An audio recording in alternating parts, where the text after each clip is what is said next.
Hi everyone, আমি বৈশাখী।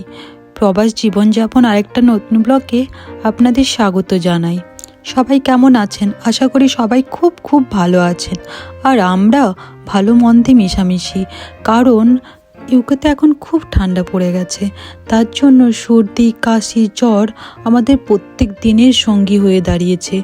যতই দূরে সরিয়ে দিতে চাইছি, কিছুতেই দূরে যেতে চাইছে না। এক দুদিনের জন্য হয়তো দূরে যাচ্ছে, দেখছি আবার সে ফিরে আমাদের কাছেই চলে আসছে। এই জন্য সব থেকে বেশি ভুগছে বাচ্চারা, কারণ ওরা স্কুলে যায়।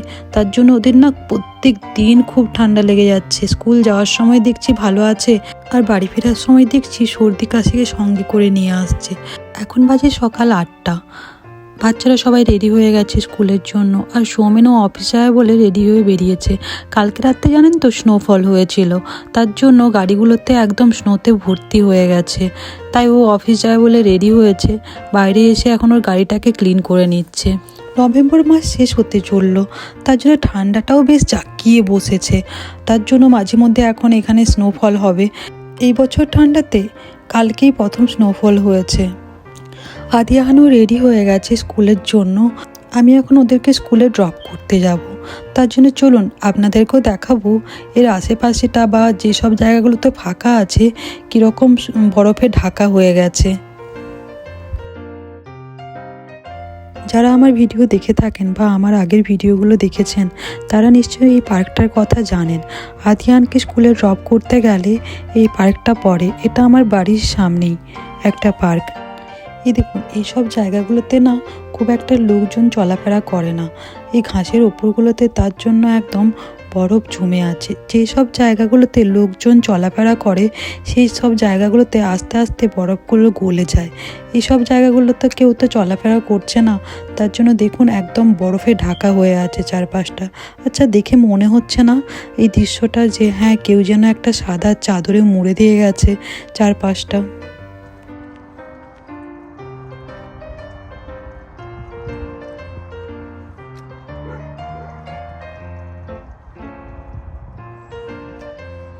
ঘুম থেকে উঠেই যখন জানলার সাইডে এসে দাঁড়ালাম আর বাইরের দিকে চোখ পড়লো, বাইরের দিকে তাকিয়ে যখন দেখলাম চারপাশটা একদম বরফে মোড়া হয়ে গেছে, কয়েক মুহূর্তের জন্য দেখে মনে হচ্ছিল যেন একটা সাদা চাদরে মোড়া আজকের এই সকালটা।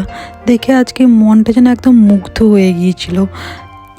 ওই জায়গাটা দেখছেন একদম সাদা হয়ে গেছে বরফে, ওখানটা একটু মোটা করে বরফ জমেছে। তাই আদিহান চলে গেছে ওখানে খেলতে। আজকে একটু হাতে টাইম নিয়ে বেরিয়েছি, কারণ জানি পার্কে একটু ভালোই হয়তো বরফ জমেছে, আদিহান একটু টাইম নিয়ে খেলবে, তাই একটু তাড়াতাড়ি বেরিয়েছি। তাহলে খুব একটা দেরি করা যাবে না, তাহলে হয়তো অনেকটাই লেট হয়ে যাবে।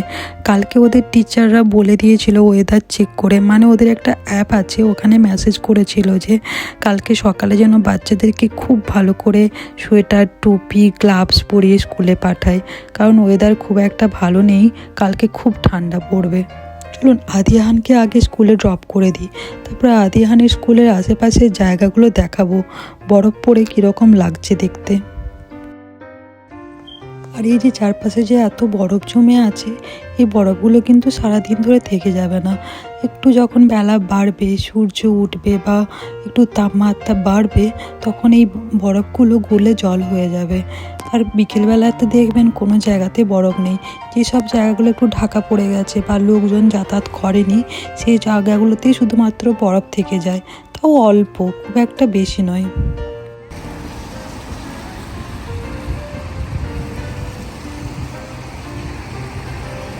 আজকের ওয়েদারটা মেঘলা মেঘলা, এখনও পর্যন্ত সূর্যি মামার দেখা পেলাম না। জানি না আজকে সূর্যি মামার দেখা পাবো কি পাবো না। শীতের সময় ইউকেতে সূর্যি মামার দেখা পাওয়া এতটা কিন্তু সহজ নয়। যেদিনকেই সূর্যি মামার মনে হয় সেদিনই উনি আসেন। আমাদের তার জন্য আকাশের দিকে তাকিয়ে বসে থাকতে হয় যে কবে সূর্যি মামার রাগ ভাঙবে আর উনি একটা মিষ্টি হাসি হাসবেন। যেরকম কলকাতাতে বর্ষার সময় আমরা আকাশের দিকে তাকিয়ে থাকি না, সকাল হলেই আকাশের দিকে তাকায় আজকে কি সূর্য আসবে। দেখবেন যেদিনকে সূর্য ওঠে সেদিন তো আমাদের মনটাও ভালো হয়ে যায়। এখানে শীতকালে সূর্যের দেখা পাওয়া যায় না বলে সারা দিন যেন অন্ধকার অন্ধকারেই থাকে। সকালের পর কখন যে দুপুর আর বিকেল হয় বোঝাই যায় না। আর শীতকালের দিনটা জানেন তো খুব ছোট হয়, সকালেই হয় সকাল 7টার সময় আর সন্ধে হয়ে যায় 4টার সময়। আপনারা তো সকলেই জানেন এখানে শীত এসে যাওয়া মানে গাছে কিন্তু একটিও পাতা থাকে না, প্রত্যেকটা গাছ পাতা শূন্য হয়ে খাড়া হয়ে দাঁড়িয়ে থাকে। আর এই দেখুন সামনে যে গাছগুলো দেখতে পাচ্ছেন, এই গাছগুলোতে কিন্তু একটা তো পাতা নেই। পাতা নেই বলে যখন স্নোফল হয়েছে গাছের ডালগুলোতে স্নো আটকে রয়েছে, তার জন্য দেখতেও হয়তো অসাধারণ লাগছে। পাতা থাকলে হয়তো এতটা সুন্দর লাগতো না গাছগুলো। আর এখানে দেখুন প্রত্যেকটা বাড়ির ছাদগুলোতে বরফে একদম ঢাকা হয়ে গেছে, সাদা রং হয়ে গেছে। চলুন আরেকটা দারুণ জিনিস দেখায়।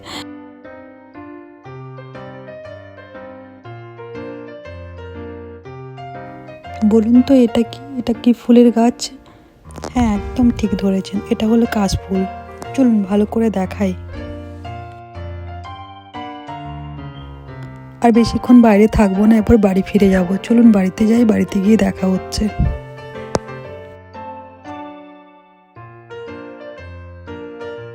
আমি বাড়িতে এসে এখন দুপুরে লাঞ্চ বানাতে আরম্ভ করেছি। অনেক দিন হলো চিলি চিকেন খাওয়া হয়নি, তাই ভাবলাম আজকে একটু চিলি চিকেনই বানাই। তার জন্য আগের থেকে কিছু থাই চিকেন কেটে রেখেছিলাম। এখন আমি এই চিকেনটাতে কিছু মশলা অ্যাড করে দিচ্ছি। লবণ দিয়েছি, গোলমরিচ গুঁড়ো দিয়েছি, আর দিয়েছি রেড চিলি। এখন দিয়ে দিলাম ভিনিগার, দিয়ে দিলাম আর দিয়েছি সয়া সস। আমার কাছে যেহেতু ডাস্ট আদার গুঁড়ো ছিল তার জন্য আদার গুঁড়ো দিয়েছি, আর একটা ডিমকে এখানে দিয়ে দিয়েছি। সব কিছুকে ভালো করে মাখিয়ে কিছুক্ষণের জন্য রেস্টে রেখে দেব।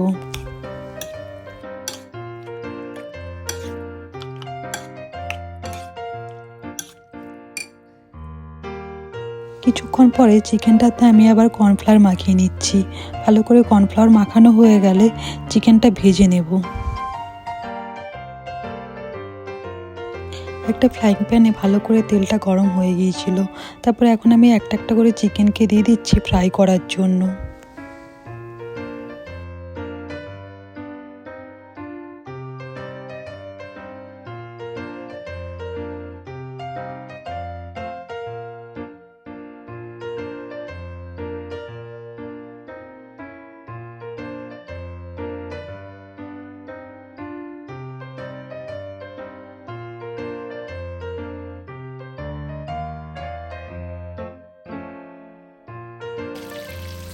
এখন আমার চিকেনগুলো ভাজা হয়ে গেছে, এরপর আমি চিকেনগুলোকে তুলে নেব।